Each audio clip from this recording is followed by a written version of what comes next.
आज मैं आपको एक रहस्यमय कहानी सुनाती हूँ। अशोक एक प्रगतिशील विचारधारा का व्यक्ति था जिसे भूत प्रेत आत्माओं पर विश्वास नहीं था। वह हमेशा इन बातों का अंधविश्वास मानता था और तर्कवादी दृष्टिकोण से ही चीज़ों को देखता था। एक बार अशोक अपनी पत्नी रमा के साथ उदयपुर गया।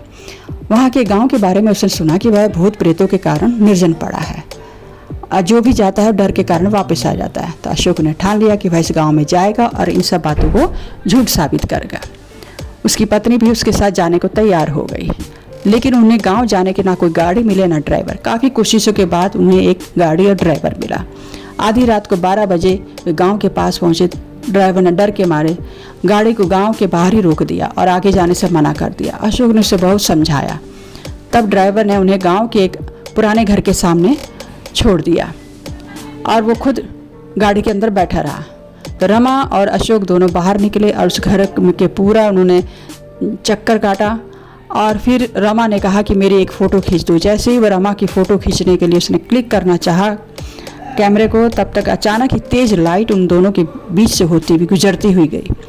तो रमा थोड़ी डर गई तो उसने कहा कि चलो जल्दी से। तो अशोक ने उस घर का एक पत्थर उठाया और अपनी जेब में रखा और गाड़ी में आके बैठ गया।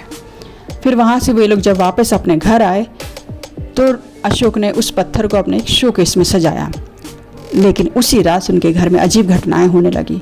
कभी डाइनिंग टेबल का कांच क्रैक हो जाता, कभी रात में घुंघरू की आवाज़ सुनाई देती, कभी बर्तन टूट जाते, कभी किसी के चलने की आवाज़ होती। ये घटनाएं लगातार होती रही और अशोक और रमा धीरे धीरे डरने लगे। तो अशोक ने अपने एक ज्योतिषी रिश्तेदार से सलाह ली। ज्योतिषी ने कहा यह पत्थर किसी आत्मा से संबंधित है, उसे तुरंत गंगा नदी में विसर्जित करना चाहिए। अशोक ने ज्योतिषी की बात मानी और गंगा नदी में जाकर पत्थर को विसर्जित कर दिया और अपनी गलती के लिए क्षमा मांगी।